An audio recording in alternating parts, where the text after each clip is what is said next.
எப்பொழுதுமே நல்ல தாய் தகப்பனுக்கு பிறந்தால் அடுத்தவர்களை குறை சொல்ல மாட்டார்கள், மோசமாக பேசவும் மாட்டார்கள். இவர் எப்பொழுதுமே இந்த கொங்கு பெல்ட்டில் வந்துதான் போன தேர்தலில் எடப்பாடி என்ன நம்ம கழக பொதுச்செயலாளருடைய அம்மாவை பத்தி பேசினாரு, அழிஞ்சு போனாங்க. வெறும் 10 தான், 63 இடங்களுக்கு வெறும் 10 இடங்கள் தான் இருக்கு. இந்த இடம் நம்ம தெய்வமா வணங்கக்கூடிய நமது புரட்சி தலைவரை பத்தி பேசியிருக்காரு. எல்லோரும் நீங்க அன்னைக்கு கொடுப்பாக இருக்கலாம், அது ஆர்ப்பாட்டம் பண்ணலாம், போராட்டம் பண்ணலாம் சொன்னீங்க. ஆனா நம்ம தலைவர்கிட்ட சொன்னேன், அப்போ அவர் சொன்னாரு நம்ம பொதுச் செயலாளர் கண்டனத்துக்கு நம்ம மாவட்டத்துக்கு வர, அதுதான் மெயின். கோவை ஒன்றுபட்ட மாவட்டத்து கழகத்துல அவனாசியில மாபெரும் ஆர்ப்பாட்டம். இந்த ஆர்ப்பாட்டம் எப்பொழுதுமே எங்கும் நடக்க முடியாத அளவுக்கு நாம் ஒன்று சேர வேண்டும். அப்பொழுதுதான் திராவிட முன்னேற்ற கழகம் இனிமேல் அண்ணா திமுக காரன் சாதாரண தொண்டனை பற்றி பேச வேண்டும், பயம் வர வேண்டும். அந்த அளவுக்கு நாம் கூட்டத்தை கூட்ட வேண்டும். இப்பொழுது நமது தலைமை செயலாளர் சொன்னது அதிகப்படியான நம்மளுடைய தொண்டர்களுக்கு இன்று பதவிகள் நம் வாரி வாரி வழங்கி இருக்கிறோம். இதே தெய்வம் அம்மா இருக்கும்போது எத்தனையோ பேர்கள் பச்சை இங்களை கையெழுத்து போடுற அளவுக்கு நம்ம எல்லாம் உருவாக்கிய கட்சி. அந்த கட்சியினுடைய இயக்கத்தை கண்ட தலைவரை பற்றி பேசுகிறார்கள். நாம் ஒவ்வொருக்கும் ஒரு உணர்வோடு, அதிலும் மகளிர் அணியை சேர்ந்தவர்கள் தயவு செய்து அதிகமாக வரணும். மாநகர் மாவட்டத்தில் இன்னைக்கு பகுதி செயலர் நான் இங்க உட்காந்துட்டு எண்ணிட்டு தான் இருந்தேன். 3-4 பகுதி செயலர் தான் வந்திருக்கீங்க.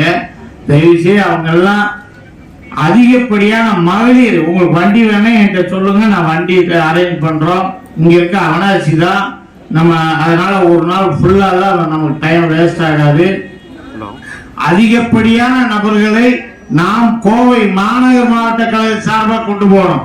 உண்மையிலே முந்தான அருமையான கூட்டம். நம்ம தலைமை செயலாளர் போட்டோ பார்த்தாரா என்னன்னு தெரியல.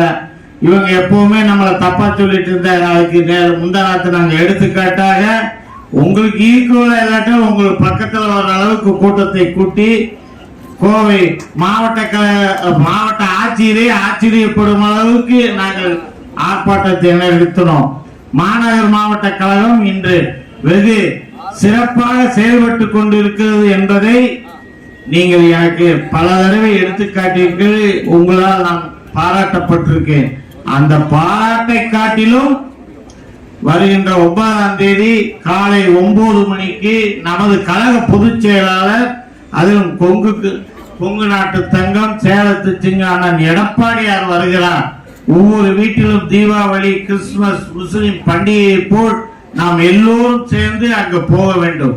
கண்டிப்பாக அந்த கூட்டத்தை பார்த்து கொங்கு பெல்ட் மட்டுமல்ல, தமிழகத்திலே வருகின்ற நாடாளுமன்ற தேர்தலில் திராவிட முன்னேற்ற கழக வேட்பாளர்கள் நிற்பதற்கே பயப்பட வேண்டும்.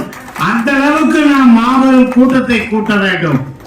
அதே போல் அந்த கூட்டத்தை காட்டி முடித்தவுடன் வருகின்ற தேர்தலுக்கு முன்னோட்டம் கண்டிப்பாக நம்ம அம்மாவுடைய பிறந்த நாளுக்கு முன்பாக இந்த தடவை தேர்தல் தேதி அறிவிக்க மாட்டார்கள். ஏனென்றால் பாரத பிரதமர் 25ஆம் தேதி பல்லடத்தில் பக்கத்திலே பொதுக்கூட்டத்துக்கு வருவதால் கண்டிப்பாக நம்ம அம்மாவுடைய பிறந்த நாளை ஒவ்வொருவரும் தன்னால் முடிந்தது, அம்மா எப்படி சொன்னால் உயிரோடு இருக்கும்போது என்னை பார்க்க வரும்போது அந்த செலவு செய்யற காசை ஒரு 4 ஏழை எளியவர்களுக்கு அன்னதானமோ உங்களால் முடிஞ்ச உதவி செய்யுங்கள் என்றார். நாம் இந்த தடவை தேர்தலை முன்னிட்டு நாம் ஒவ்வொருத்தரும் அம்மா பிறந்த நாளை சிறப்பாக கொண்டாட வேண்டும் என்று கேட்டு எனக்கு வாய்ப்பளித்த அத்தனை தலைவர்களுக்கும் நன்றி கூறி விடைபெறுகிறேன். நன்றி, வணக்கம். செய்திகளை உடனுக்குடன் தெரிந்து கொள்ள நமது அம்மா இணையதள தொலைக்காட்சியை சப்ஸ்கிரைப் செய்து அருகில் உள்ள பெல் ஐகானை